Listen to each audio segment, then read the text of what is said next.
Hello UPSC aspirants, welcome to my channel. And ఈ వీడియోలో వచ్చేసరికి అయితే క్వశ్చన్ అండ్ ఆన్సర్ సిరీస్ అనమాట. ఇది పార్ట్ 2.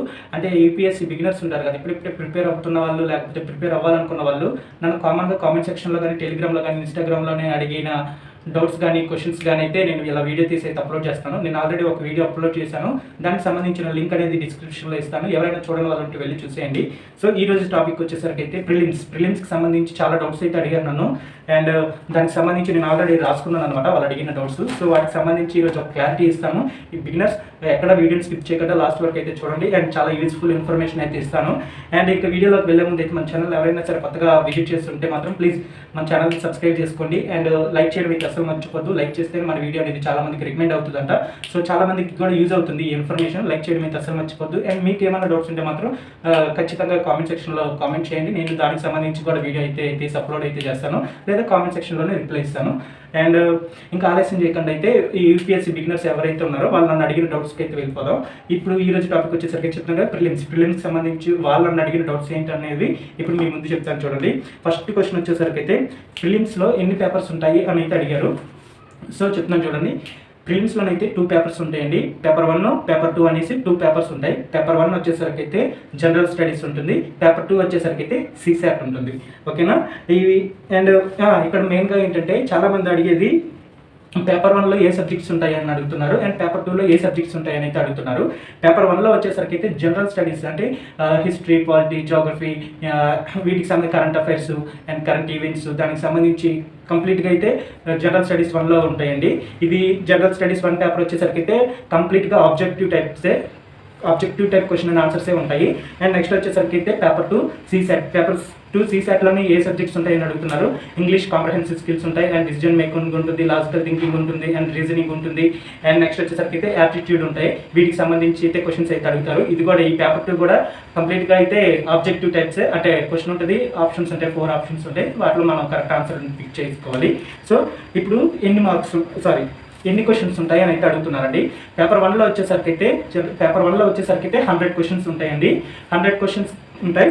పేపర్ 2 సిసాట్కి వచ్చేసరికి అయితే 80 క్వశ్చన్స్ ఉంటాయండి. ఇది చాలా మందికి తెలీదు అంటే ప్రీవియస్ ఇయర్ క్వశ్చన్స్ పేపర్స్ చూస్తే తెలుస్తుంది, లేకపోతే ఎక్కడ డిస్కస్ చేయరు. అండ్ కొన్ని చోట్ల అయితే చెప్తారులేండి. సో ఈ డౌట్ కూడా అడిగారు, అంటే పేపర్ 1లోనే ఎన్ని క్వశ్చన్స్ ఉంటాయి, పేపర్ 2లో ఎన్ని క్వశ్చన్స్ ఉంటాయి అని కూడా అడిగారు. పేపర్ 1లో వచ్చేసరికి అయితే ఎన్ని మార్క్స్ ఉంటాయి, పేపర్ 2లో వచ్చేసరికి అయితే ఎన్ని మార్క్స్కి కూడా అని అడిగారు. సో ఇప్పుడు దీనికి సంబంధించి ఒక క్లారిటీ ఇస్తాను. పేపర్ 1 వచ్చేసరికి అయితే 100 క్వశ్చన్స్ ఉంటాయండి. 100 క్వశ్చన్స్ ఉంటాయి. ఒక్కొక్క క్వశ్చన్కి అయితే 2 మార్క్స్ అనమాట. సో చూసుకోండి, ఒక్కొక్క క్వశ్చన్కి 2 మార్క్స్ పేపర్ 1 వచ్చేసరికి. అండ్ పేపర్ 2 వచ్చేసరికి అయితే సిసెట్ పేపర్ ఇది. దీనికి వచ్చేసరికి అయితే 80 క్వశ్చన్స్ ఉంటాయి. 80 క్వశ్చన్లు మాత్రమే అడుగుతారు. ఈచ్ క్వశ్చన్కి వచ్చేసరికి అయితే 2.5 మార్క్స్ అండి. 2.5 మార్క్స్. ఓకేనా? అండ్ నెక్స్ట్ వచ్చేసరికి అడిగే క్వశ్చన్ ఏదంటే టైం డ్యూరేషన్. ఈ పేపర్స్కి వచ్చేసరికి అయితే టైం ఎంత ఉంటుంది అంటే 2 పేపర్స్కి కలిపి 2 అవర్స్ ఏమో అనేసి చాలామంది బిగినర్స్ అనుకుంటూ ఉంటారు అనమాట. కాదండి, ఈచ్ పేపర్కి 2 అవర్స్ ఉంటుంది. అంటే పేపర్ 1కి 2 అవర్స్ ఉంటుంది, పేపర్ 2కి 2 అవర్స్ ఉంటుంది. అండ్ ఇంకొక కామన్గా అడిగే డౌట్ ఏంటంటే చాలామంది ఆలోచించేది ఇది బిగినర్స్ ఏంటంటే పేపర్ 1 ఈ రోజు అయితే పేపర్ 2 రేపు అవుతుందేమో అని అనుకుంటారు చాలామంది. అలా ఉండదండి. పేపర్ 1 ఈ రోజు అయ్యి పేపర్ 2 రేపు అవ్వదు. ఎందుకంటే ఒకే రోజు 2 పేపర్స్ ఒకే రోజు రాయాల్సి ఉంటుంది. మార్నింగ్ ఒక పేపర్ రాయాల్సి ఉంటుంది, ఈవినింగ్ ఒక పేపర్ రాయాల్సి ఉంటుంది. చాలా మంది బిగినర్స్ ఇలాగే అనుకుంటారు, ఈ రోజు ఒక పేపర్ రేపు ఒక పేపర్ అలా రాయాలేమో అనుకుంటారు ప్రిలిమ్స్కి. సో అలా ఉండదండి. మార్నింగ్ ఒక పేపర్ రాయాలి, ఈవినింగ్ ఒక పేపర్ రాయాలి. మార్నింగ్ జనరల్ స్టడీకి సంబంధించి పేపర్ అవుతుంది, ఆఫ్టర్నూన్కి వచ్చేసరికి సిసాట్కి సంబంధించిన పేపర్ అయితే ఉంటుంది. సో ఇదొకటి ఒక క్లారిటీ వచ్చిందని అనుకుంటున్నాను. అండ్ నెక్స్ట్ వచ్చేసరికి అయితే నెగిటివ్ మార్క్స్ ఉంటాయా అని అడుగుతున్నారండి. ఆ నెగిటివ్ మార్క్స్ అయితే ఖచ్చితంగా ఉంటాయండి. ఇక్కడ ఏంటంటే పేపర్ 1 వచ్చేసరికి అయితే సేమ్ 1/3 ఉంటుంది నెగిటివ్ మార్క్. అండ్ పేపర్ 2 కూడా సేమ్ 1/3 అయితే ఉంటుంది negative mark. And next question వచ్చేసరికి అయితే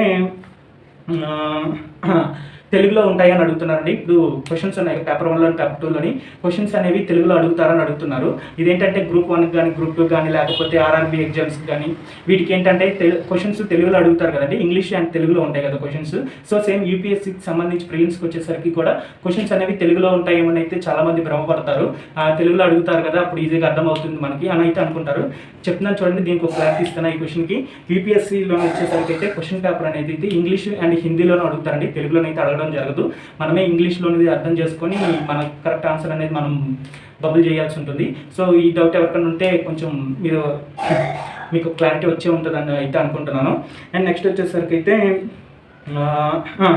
నెక్స్ట్ వచ్చేసరికి అయితే ఇప్పుడు పేపర్ 1 ఉంది కదండి, పేపర్ 2 ఉంది కదండి. చాలామంది అనుకుంటారు ఈ రెండింటికి కలిపే కట్ ఆఫ్ మార్క్స్ తీస్తారు ప్రిలిమ్స్కి అని అయితే అనుకుంటారు. అంటే paper 1 marks and paper 2 marks రెండు కలిపి కట్ ఆఫ్ మార్క్స్ తీస్తారు అని అయితే అనుకుంటున్నారండి. సో అలాగ అనుకునే వాళ్ళు అయితే పప్పులో కాలేసినట్టే. అలా ఉండదండి. పేపర్ 1 మాత్రమే కట్ ఆఫ్ తీస్తారు ప్రిలిమ్స్కి వచ్చేసరికి. పేపర్ 2 ఎందుకు మరి అని అడగచ్చు. పేపర్ 2 అనేది ఒక క్వాలిఫైయింగ్ పేపర్ మాత్రమే. ఇది ఎందుకు క్వాలిఫైయింగ్ పేపర్ అంటే ఏంటి అనేది చాలా మందికి కూడా తెలియదు. మీరేమి ఇది షేమ్ అవ్వకండి, అలా తెలియకపోయినా పర్వాలేదు, ఈచ్ అండ్ ఎవ్రీథింగ్ చెప్తాను. క్వాలిఫైయింగ్ పేపర్ అంటే ఏంటంటే ఇప్పుడు సపోజ్కి ఎగ్జాంపుల్కి చెప్తున్నా, 10th క్లాస్ ఎగ్జామ్ పాస్ అయితేనే కదా ఇంటర్ చదవగలం. సో ఇదే అంతేనమాట. ఇప్పుడు CSAT కానీ నువ్వు క్వాలిఫై అయితేనే పేపర్ 2 క్వాలిఫై అవ్వాలి ఖచ్చితంగా. పేపర్ 2 క్వాలిఫై అయితేనే పేపర్ 1 అనేది కన్సిడర్ చేస్తారు కట్ ఆఫ్ కింద, లేకపోతే కన్సిడర్ చేయరు. మీరు కానీ ఈ క్వాలిఫై అవ్వకపోతే మాత్రం మీకు పేపర్ 1లోని 200 మార్క్స్కి 200 మార్క్స్ వచ్చినా సరే మిమ్మల్ని అయితే ఫెయిల్ అయితే చేసేస్తారు. సో ఇదైతే అనుకోండి, రెండు కలిపేసి కట్ ఆఫ్ తీస్తారు, రెండు పేపర్స్ కలిపి కట్ ఆఫ్ తీస్తారు అనుకుంటే మాత్రం పప్పులో కాలేసినట్టే. అలా ఉండదు. ఈ పేపర్ 2 వచ్చేసరికి అయితే క్వాలిఫైయింగ్ పేపర్, దానిలో ఎన్ని మార్క్స్ రావాలి అంటే CSATకి ఎన్ని మార్క్స్ వస్తే సరిపోతుందని అయితే చాలామంది అడుగుతున్నారు. CSATకి వచ్చేసరికి అయితే అండి 33% మార్క్స్ అయితే రావాలి, అంటే 66 మార్క్స్ అయితే రావాలి.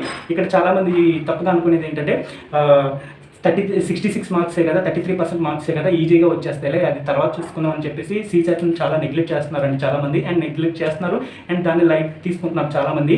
సో మీరు ఇక్కడ ఈ తప్పు అయితే చేయకండి. ఎందుకనంటే చాలామంది ఆస్పిరెంట్స్, సీనియర్ ఆస్పిరెంట్స్, నేను ఒక 3-4 అడిగాను. చాలామంది చెప్పేది ఏంటంటే CSATని అయితే నెగ్లెక్ట్ చేయకూడదు. ఒక 3 to 4 ఇయర్స్ అయితే 3 నుంచి 4 ఇయర్స్ ఉంటాయి కదా, అప్పటి నుంచి అయితే CSAT అనేది చాలా కష్టంగా అడుగుతున్నారు క్వశ్చన్ అనేది. సో CSAT క్వశ్చన్స్ అనేవి చాలా కష్టంగా అడుగుతున్నారు. సో CSATని అస్సలు నెగ్లెక్ట్ చేయొద్దు. అది వచ్చిందని అనుకుంటున్నాను, చెప్తున్నాను కదా. పేపర్ 1 ఎంత ఇంపార్టెంట్, పేపర్ 2 కూడా అంతే ఇంపార్టెంట్ అండి. అస్సలు నెగ్లెక్ట్ చేయొద్దు. CSAT పేపర్ 66 మార్క్సే కదా, ఎలాగైనా సరే క్వాలిఫై అయిపోతాం అని చెప్పేసి నెగ్లెక్ట్ చేయకండి. GS1లోని 150 మార్క్స్ పెట్టి CSATలోని అసలు క్వాలిఫై అవ్వకుండా ఫెయిల్ అయిపోయిన ఆస్పిరెంట్స్ కూడా ఉన్నారండి. చెప్తున్నాను కదా, CSAT అనేది కూడా చాలా ఇంపార్టెంట్. CSATని ప్రిపేర్ అవ్వడం అయితే నెగ్లెక్ట్ చేయకండి. ప్రిపేర్ అవ్వడం అసలు నెగ్లెక్ట్ చేయకండి, ఓకేనా. అది కూడా ఇంపార్టెంట్. అండ్ నెక్స్ట్ వచ్చేసరికి అయితే కట్ ఆఫ్ మార్క్స్ చెప్పాను కదండి. ఈ కట్ ఆఫ్ మార్క్స్ ఎన్ని తీస్తారని అయితే అడుగుతున్నారు. Cut off marks every year ఎన్ని మార్క్స్ తీస్తున్నారు అని అయితే అడుగుతున్నారు. అండ్ కట్ ఆఫ్ మార్క్స్ ఎంత వస్తే, అంటే ఎన్ని మార్క్స్ వస్తే మనకి సేఫ్, మనం ఆ లిస్ట్లో, మెరిట్ లిస్ట్లో ఉంటాము, ప్రిలిమ్స్ క్వాలిఫై అవుతాము అనేది చాలామంది అడుగుతున్నారు beginner aspirants. So cut off marks every year ఒకేలా ఉండదండి. ఒక్కొక్కసారి పైకి వెళ్తుంది, ఒక్కొక్కసారి కిందకి దిగిపోతుంది. అది ఒక్కొక్కసారి ఎక్కువ మార్క్స్ కావాలి, ఒక్కొక్కసారి తక్కువ మార్క్స్. సో నేనేమనుకుంటున్నానంటే 95 to ఎవ్రీ ఇయర్ అని కాదండి, అంటే ఒక 2 to 3 ఇయర్స్ నుంచి అయితే మాత్రం ఖచ్చితంగా 95+ అడుగుతున్నారు. 95 నుంచి 120 ఈ మధ్యలో ఉంటే సేఫ్ అనమాట. అలాగని చెప్పేసి 100 మార్క్స్ వచ్చేసి నేను సేఫ్ అని అనుకుంటే పప్పులో కాలేస్తామండి. ఎందుకంటే చెప్పలేము ఎప్పుడు ఎలా కట్ ఆఫ్ మార్క్స్ తీస్తారని చెప్పలేము. బట్ సేఫ్గా ఉండాలి, నాకు ఇన్ని మార్క్స్ రావాలి అంటే మాత్రం 100 నుంచి 120 ఇలా వస్తే మాత్రం ఖచ్చితంగా గుండెల మీద చేసుకొని ప్రిలిమ్స్ క్వాలిఫై అవుతాము అని ధైర్యంగా అయితే ఉండొచ్చు. సో కట్ ఆఫ్ మార్క్స్ అయితే అన్నీ రావాలండి. మ్యాక్సిమం చెప్తున్నాం కదా, 95 to 120 ఈ మధ్యలోనే ఉంటుంది కట్ ఆఫ్. నేను చాలా ఇయర్స్ పేపర్స్ చూశాను, ఈ మధ్యలో ఉంటుంది. అక్కడక్కడ ఒక్కొక్కసారి 90 అలా వస్తుంది అనమాట. బట్ మ్యాక్సిమం 95+ ఉండాలి. చెప్పలేమండి, ఎప్పుడు కాంపిటీషన్ బట్టి వాళ్ళు కట్ ఆఫ్ తీస్తారు. సో మనం కూడా కొంచెం సేఫ్గా ఉండడానికి 110 అలా తెచ్చుకుంటే, 110+ తెచ్చుకుంటే మనం సేఫ్ అనమాట. ప్రిలిమ్స్కి వచ్చేసరికి ప్రిలిమ్స్ మెరిట్ లిస్ట్లో ఉంటాం, ప్రిలిమ్స్ క్వాలిఫై అవుతాం. సో దానికి బాగా కష్టపడండి. మీకు క్లారిటీ వచ్చింది అనుకుంటున్నా ఈ క్వశ్చన్ కూడా. అండ్ నెక్స్ట్ వచ్చేసరికి అయితే ఇంకోటండి, ఇదంటే చాలామంది బిగినర్ ఆస్పిరెంట్స్ అయితే చాలామంది ఈ డౌట్ అయితే ఖచ్చితంగా పడతారు. అదేంటంటే ప్రిలిమ్స్ మార్క్స్ ఉంటాయి కదండి, ఈ ప్రిలిమ్స్ మార్క్స్ అంటే ఇప్పుడు మెయిన్స్ రాస్తాం, ఇంటర్వ్యూ రాస్తాం, ఫైనల్ రిజల్ట్ ఉంటుంది కదా, ఫైనల్ రిజల్ట్లో కూడా ఈ ప్రిలిమ్స్ మార్క్స్ అనేవి కన్సిడర్ చేస్తారనుకుంటారు. అంటే ఈ ప్రిలిమ్స్ మార్క్స్ కూడా కలిపేసే ఉంటుందేమో అని అయితే ఈ డౌట్ అయితే చాలా బిగినర్ ఆస్పిరెంట్స్ చాలా వస్తుంది ఈ డౌట్. సో ఇప్పుడు దీనికి ఒక క్లారిటీ ఇస్తున్నాను చూడండి. ప్లీజ్ దయచేసి అలా అనుకోవద్దు. ప్రిలిమ్స్ వరకే, మెయిన్స్ ఇంటర్వ్యూ మాత్రమే మీకు ఫైనల్ రిజల్ట్లోనైతే కన్సిడర్ చేస్తారు. ఈ ప్రిలిమ్స్ని తీసుకున్నారు, ఈ ప్రిలిమ్స్ మార్క్స్ని అక్కడైతే కలపరు. అది వేరే, ఇది వేరే. Prelims separate. ప్రిలిమ్స్ ఓన్లీ ఏంటంటే ఇందాక CSAT క్వాలిఫై అనుకున్నాం కదా, సో ఇక్కడ ప్రిలిమ్స్ క్వాలిఫై అవ్వాలి అంతే. మెయిన్స్ అండ్ ఇంటర్వ్యూ వీటి రెండింటి మీద వచ్చిన బేస్ మార్క్స్తోనే మనకైతే ఫైనల్ రిజల్ట్ అనేది తీస్తారు. దానిలో మనం ఆ మెరిట్ లిస్ట్లో మనం ఉంటే మాత్రం మనం ర్యాంక్ సాధించినట్టు ఎంతో కొంత. సో అదనమాట, ప్రిలిమ్స్ మార్క్స్ అయితే కన్సిడర్ చేయరు. ఈ ప్రిలిమ్స్ మార్క్స్ ప్రిలిమ్స్ వరకే ఉంటాయి, ఓకేనా. దీనికి సంబంధించి కూడా మీకు క్లారిటీ వచ్చిందని అనుకుంటున్నాను. అండ్ టైం డ్యూరేషన్ చెప్పేసాను 2 hours అండ్ అది చెప్పేసాను. Every year cut off marks ఎలా ఉంటాయి అనేది చెప్పాను. Cut off marks, objective type questions అన్నీ చెప్పేసాను. ఇదేనండి ఈ క్వశ్చన్స్ అడిగారు బిగినర్ ఆస్పిరెంట్స్ అయితే, నన్ను అయితే మాత్రం ఈ క్వశ్చన్స్ అయితే అడిగారు.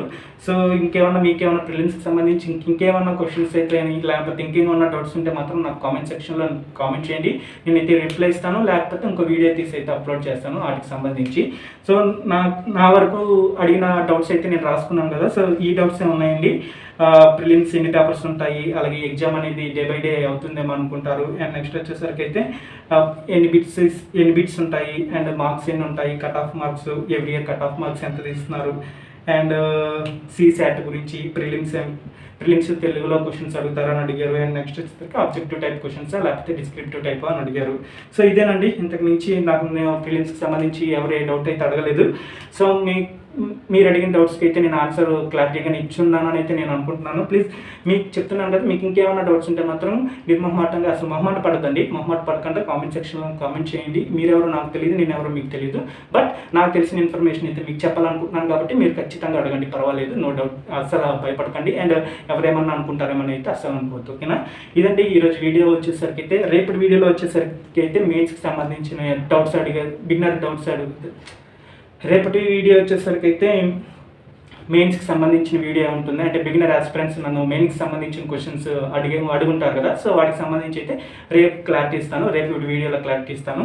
ఈరోజు వీడియో వచ్చేసరికి అయితే ఇంతే. ఈ వీడియో కానీ మీకు యూస్ఫుల్ అనిపించినా, మీకున్న డౌట్స్ అండ్ మీకు క్లారిటీ వచ్చినా సరే ప్లీజ్ కామెంట్ సెక్షన్లో కామెంట్ చేయండి. అండ్ లైక్ చేయండి, మీకు అసలు మర్చిపోద్దు. అండ్ సబ్స్క్రైబ్ చేసుకుని అయితే నన్ను కొంచెం మోటివేట్ చేయండి. ఇంకా మరికొంత ఇన్ఫర్మేషన్తో అయితే మీ ముందుకు వస్తూ ఉంటాను. సో ఇదన్నమాట ఈ వీడియో వచ్చేసరికి అయితే. Until then, bye bye, take care, and all the very, very best.